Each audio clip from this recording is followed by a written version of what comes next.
엿새 동안 힘써 일하고 안식일을 맞이한 삼육대학교의 모든 성도들에게 하나님께서 복 주시기를 간절히 기원합니다.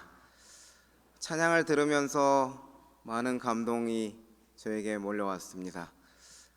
하나님이 정말 우리를 얼마나 사랑하시는가 하는 것에 대해서 이렇게 마음에 너무 와닿아서 목소리가 잘 나오지 않게 되는 것 같습니다. 오늘 이 시간을 통해서 주님의 사랑을 더욱 기억하고 우리 구주 되신 주님을 바라보는 시간 되기를 간절히 소망합니다. 오늘 저녁은 특별히 세족식과 성만찬으로 함께하는 특별한 시간입니다. 우리의 마음이 주님을 더욱 닮는 시간 되기를 간절히 소망합니다. 오늘 세족식에 앞서서 어떤 말씀을 전할까 준비하면서 이런 질문을 가지게 되었습니다. 어떤 마음으로 세족식과 성만찬에 참여할 것인가? 그냥 형식적인 참여로 끝날 것인가? 아니면 우리에게 준비된 이 예식에 참여하면서 나에게 주신 하나님의 사랑을 마음에 깨닫고 느끼기 위해서 어떠한 일을 하면 좋을까? 그렇게 묵상해 보는 시간을 가졌습니다. 제가 그렇게 생각했던 것들을 여러분들과 잠깐 나누고 싶습니다. 세족식과 성만찬에 어떤 마음으로 참여하면 좋을지 세족식과 성만찬의 문을 열기 전에 그 생각을 나누도록 하겠습니다. 저는 세족식에 담겨진 예수님의 마음을 좀 닮았으면 좋겠다 그런 생각이 들었습니다. 예수님께서 제자들의 발을 씻기시기 전에 제자들의 마음의 상태를 살펴보면 다음과 같았습니다. 잔치가 있을 때에는 종이 손님들의 발을 씻기는 것이 관례로 되어 있었고 또 대야 수건과 모든 씻을 것이 이미 예수님이 계신 그 다락방에 준비되어 있었습니다. 발 씻길 준비가 다 되어 있었으나 종이 그곳에 없었으므로 제자들이 이 일을 해야만 하였다. 제자들은 모두 자존심이 상할 그 종의 일을 하지 않기로 결심하였다. 종이 아닌 사람이 종의 일을 한다고 하는 것은 자존심이 상할 만한 일이었던 것 같습니다. 그래서 그 일을 모두 하지 않기로 모두가 결심하였다는 사실이 참 안타까웠습니다. 모든 제자들은 냉정한 무관심을 나타냈으며 그들에게는 아무것도 할 일이 없는 듯 무감각하게 보였다. 그들은 잠잠히 앉아서 스스로 처하여 겸손하기를 거절하였다. 서로 봉사하려고 움직이는 제자는 한 사람도 없었다. 교만하고 이기적이고 자존심 상하기를 원치 않고 남보다 움직이기를 먼저 원치 않는 모습이 이기적인 저의 모습과도 같다고 생각이 들었고 무언가 수동적이며 적극적이지 않은 저의 모습과도 닮아 있는 것 같아 제자들의 모습이 제 마음에 더욱 찌르는 것 같았어요. 여러분은 어떠십니까? 겸손에는 별로 관심이 없고 자신의 자존심이 상하지 않는 것에 더욱 관심을 두고 냉정한 무관심으로 대응하였던 제자들의 모습 여러분과 얼마나 비교할 때 얼마나 다르십니까? 아니면 얼마나 같으십니까? 누가복음 22장 24절의 말씀에는 겸손에는 별로 관심이 없고 제자들의 계속적인 관심이 무엇인지 다음과 같이 이야기합니다. 또 그들 사이에 누가 크냐 다툼이 나니라. 여기 또라는 말씀을 여러분 주목해 보시기 바랍니다. 이전에도 누가 크냐 하는 논쟁을 해왔던 사람이에요. 예수님과 함께 길을 걸으면서 길 가는 중에도 누가 더 높은 사람이 되어야 할 것인가에 관심사가 있던 사람이었는데요. 누가복음의 기록을 살펴보면 누가복음 22장 24절 이전에 예수께서 떡을 나누시고 잔을 나누시는 그러한 내용들이 등장한 다음에 그 시기적인 것이 어떻게 되었는지는 알지 못하지만 누가는 기록하기를 또 누가 크냐 하는 다툼이 일어나고 예수를 팔 자가 누군지를 이렇게 판단하는 일에 집중되어 있는 제자들의 모습이 나타나는 것을 볼 수 있습니다. 예수께서 발을 씻기셨고 떡을 나누어 주셨고 잔을 나누어 주셨음에도 불구하고 그들의 마음에 여전히 내가 더욱 크고자 하는 그것이 관심사였고 주제였다는 사실은 어쩌면 제자들에게 있어서는 그 성만찬이 크게 의미가 없는 것이었습니다. 나중에 그 사실을 깨닫고 후회했겠죠. 왜 그때 그렇게 하였을까? 예수님의 말씀을 더욱 주목하고 묵상하고 그분이 나를 위해서 피 흘리신다는 사실을 생각하면서 이 잔을 마셨다면 예수님을 버리지 않았을 텐데 그런 생각을 했을지도 모르겠죠.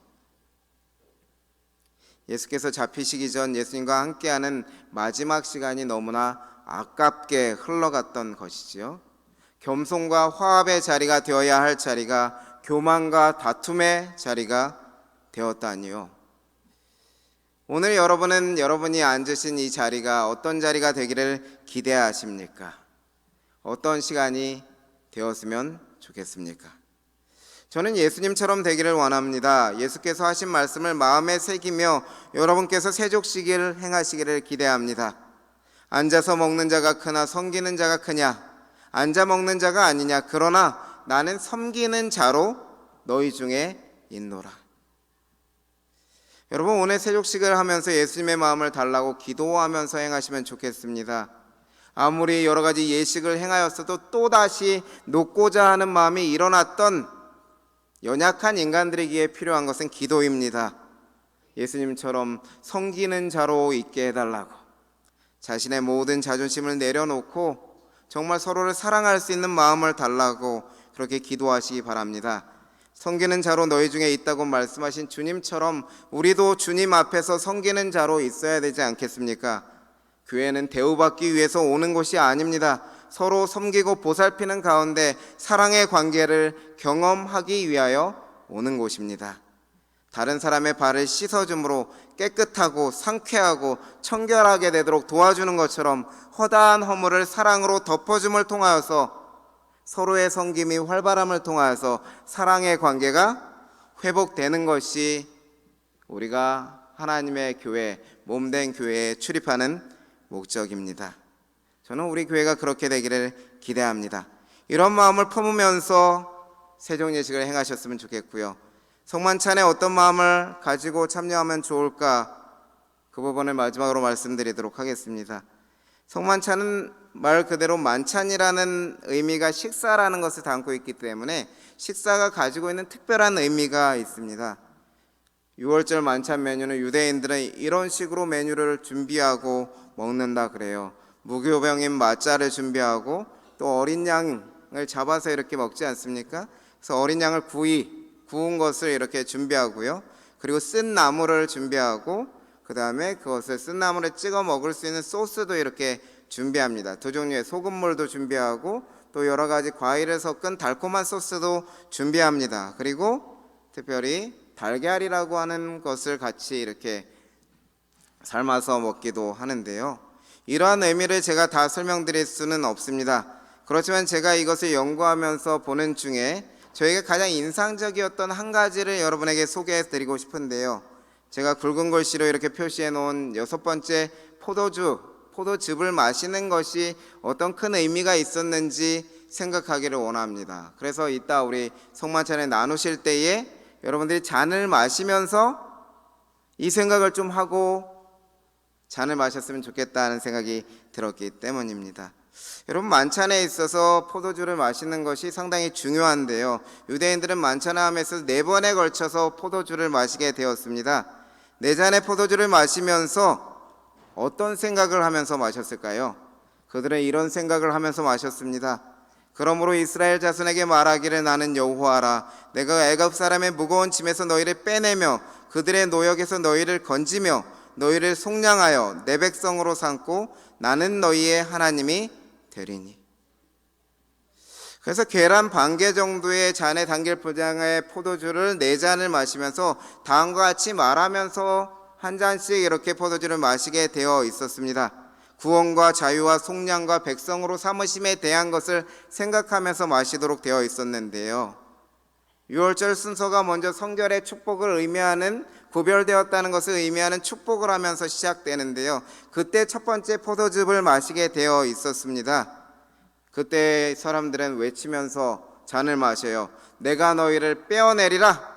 하나님께서 나를 선택하셨고 구별하셨다는 것을 기억하면서 성만찬을 시작합니다. 그렇게 시작된 성만찬에 손을 씻고요, 소금물에 적신 채소를 먹고 무교병을 나누는 일을 합니다. 무교병을 나누어 준 다음에는 출애굽 때의 이야기를 자녀들과 가족들과 이야기하는 일을 해요. 그때에 발효되지 못한 떡을 가지고 급하게 나왔던 것도 이야기하고요. 그 다음에 또 손을 씻습니다. 그 다음에 무교병 먹기 전에 축복의 기도를 드려요. 무교병 먹으면서 축복을 하고 그 다음에 쓴 나물을 먹은 다음에요, 쓴 나물과 맛자라고 하는 어떻게 보면 떡, 무교병을 같이 샌드위치처럼 만들어서 그것을 먹습니다. 그 다음에 정식 식사를 하게 되는데요, 양고기와 계란 등으로 이루어진 식사를 하고 식후에 감사 기도를 드리게 됩니다. 그 다음에 마지막에 하는 것은 할렐이라고 하는 찬양을 부르는 일을 하고 마지막 마무리를 다음에 예루살렘에서 만나자 기원하면서 마지막을 마치게 됩니다. 그런데 두 번째 잔은 출애굽 이야기를 아까 들려준 그 이야기가 끝나고 나면 열재앙과 구원에 대한 이야기를 한 다음에 축복한 다음에 포도즙 잔에 이렇게 마시게 돼요. 해방의 잔을 상징하는 잔을 마시게 됩니다. 그리고 세 번째 잔은 양고기와 여러 가지 식사로 이루어진 식사를 하면서 하나님께서 이스라엘을 구원해 주신 것에 대한 감사를 하면서 구원의 잔으로서 잔을 마시게 됩니다. 그리고 마지막 네 번째 잔은 할렐이라고 하는 시편 113편부터 118편을 낭독한 후에 네 번째 잔을 채우고요, 축복과 함께 그 잔을 마시고 난 다음에 우리 내년에는 예루살렘에서 만납시다 하는 인사와 함께 그 예식이 마무리되는 것입니다. 어쩌면 포도주를 마시는 것이 모든 만찬에 이끌어가는 핵심입니다. 마치 우리를 위해 죄를 사하시고 우리 피를 흘리신 그리스도의 그 보혈의 피가 우리에게 생명을 주는 것처럼 그것이 모든 이 유월절 행사를 이끌어가는 핵심 요소예요. 그래서 그때마다 백성들은 외쳐요. 하나님께서 나를 빼어내셨습니다. 하나님께서 나를 건져내셨습니다. 하나님께서 나를 구속하실 것입니다. 그리고 하나님께서 나를 백성으로 삼아 주셨습니다 하는 것을 기도하면서 잔을 마십니다. 그래서 우리가 오늘은 특별하게 잔을 마시는 일을 하게 될 것입니다. 성만찬에 나누시고 잔을 마시실 때에 저를 따라서 외치게 되실 거예요. 그런 의미에서 한번 지금 해보실까요? 내가 너희를 빼어내리라. 내가 너희를 건져내리라. 내가 너희를 구속하리라. 너희로 내 백성을 삼으리라. 이 모든 것이 우리를 위하여 흘리신 언약의 피, 예수 그리스도의 피로 이루어진 것입니다. 사랑하는 삼육대학교의 성도 여러분, 나를 위해 십자가에 돌아가신 예수님의 희생 묵상하시면서 잔을 드셔야 되겠죠. 그 가치가 얼마나 큰지 생각하며 감사하고 기뻐해야 할 것입니다. 세족식을 행하는 데 있어서 서로 간에 행하며 섬기는 자로 하나님의 교회로 출입할 수 있게 해달라고 기도하시면서 세족식을 행하시기 바랍니다. 그리고 성만찬을 행하며 그리스도의 은혜를 깊이 묵상하며 우리가 방금 함께 외친 우리를 구별하시고 구원하시고 백성 삼아주신 주님의 은혜를 기억하며 잔을 드시도록 하십시다. 우리는 주의 은혜로 살아가는 주님의 백성들입니다. 이러한 마음가짐으로 세족식과 성만찬에 참여하시기를 바라면서 기도하고 세종예식을 행하러 출발하도록 하겠습니다. 기도하시겠습니다.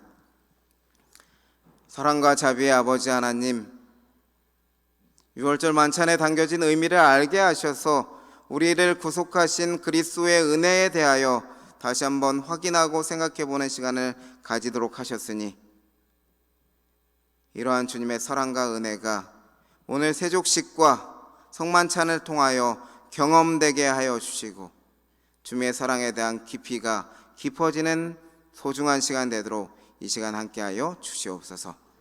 이제 우리의 발을 씻겠습니다.